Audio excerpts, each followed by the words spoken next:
make up names like Froz. And Right. there are tags that are like Legolas 47. Legolas 47.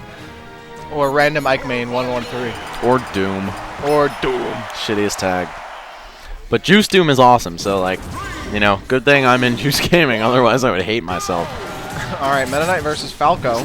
I was actually playing Bloop a little earlier, and I would definitely say that I mean, against me, who is, you know, I'm not a very good player, but it seemed like he had some pretty fundamental Falco stuff down. You know, laser, side B over. Definitely not a too bad of a fraudulent Falco. He's only been playing since July, so he's a newer player. He just really has to work on his offstage stuff. I mean, obviously, other than he does have to get better as a Falco, but as a newer player, very predictable side Bs onto the stage. Yeah, he actually played a lot with Orion and RJ at Orion's house this week, he was saying. So, you know, it's good to see the older players, or not the older players, but the more seasoned players taking newer players under their wing and, you know, just teaching them the ropes, not letting them, or not making them feel like excluded. Like, you have someone in your own house, you know, that's like a pretty big deal, like, just right off the bat. But when it's like a skill-based kind of community, and it's like, oh, you had someone who's effectively a random and has no reputation in your house when you're like good enough to be, you know, taking out top-level threats at Apex and stuff. I mean, that's like a really kind sign. So I appreciate that, and big shout-outs to Orion, just, you know, always looking to grow the scene and just be a positive force for Smash in general. No matter where he is, whether it's in the Americas or Europe. Orion is doing good. So even when he was timing people out in 2010. Yes. So back to the match. About a full stock lead here for Orion. Froz's biggest issue, getting hit off stage. Yep, and there you go. That is definitely the quintessence of having a problem off stage. Yep. Also problem, I mean, Orion's nados are pretty much on point in terms of covering Falco's options. And honestly, Froz, I don't think is too confident in his ability to play a ground game, which is why you're seeing Orion pretty much just go right in his face because he just went ham sandwich on him, man. And from going into his face to going ham sandwich off stage is how you get a 3-stock like that. That was like a less than 2-minute game. Yeah. Didn't even take 80 damage. Brutal.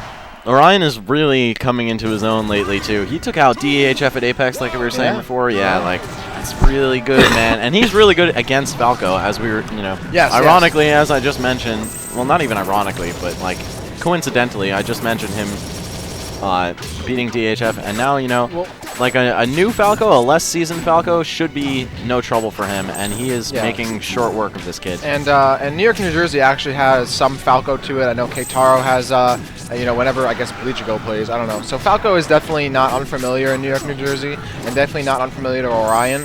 So, yeah, Orion actually used to main this character, so that's even better. So, you know, now you don't really see that much from him, but he definitely knows the matchup very well. You definitely will notice, like, the mark of a player who knows the Falco matchup or used to play Falco is how good they are at punishing the Phantasm back to the stage. And Orion is like 9 out of 10 attempts on punishing that. And yes, also dealing with lasers. How can you navigate the sea of lasers that Falco tries to drown you in?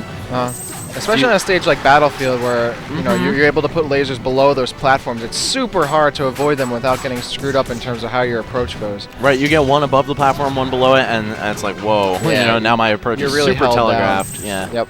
I know for me as a Kirby man, I see lasers, I crouch. Right. You gotta come to me if I we're don't gonna have play that this luxury game. as a Meta Knight player, and neither does Orion. Shoutouts to Kirby having the lowest crouch in the game. Yo, this is looking a lot better for Froz, though. Well, Falco is much better on Battlefield. Were we just playing on? Was game one on? Smashville was so Battlefield is a much better Falco stage.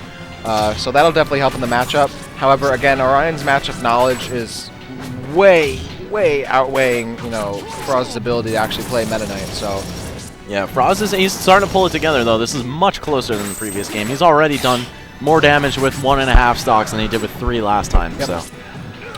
He just wants to side B almost every single time, and there's some situations with Falco you have to because of the the distance it gives you, but even then you don't have to side B onto the stage every time. He's just kind of a little trigger happy with it, a little antsy, you know, just trying to get back on the stage, not really thinking too much about when or where he should do so. Yep. And you know, understandably so, because he's still a tournament novice. Hey, got a kill. Yes.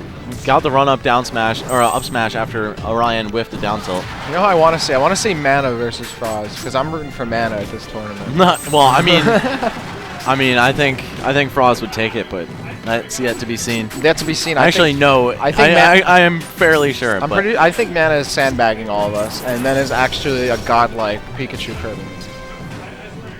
So. But yeah, back to the match. Orion, and that is it. That's it. Nair, he wants to finish in style. Nair, down air, up air, down air for the kill. That was so swag. That was swag.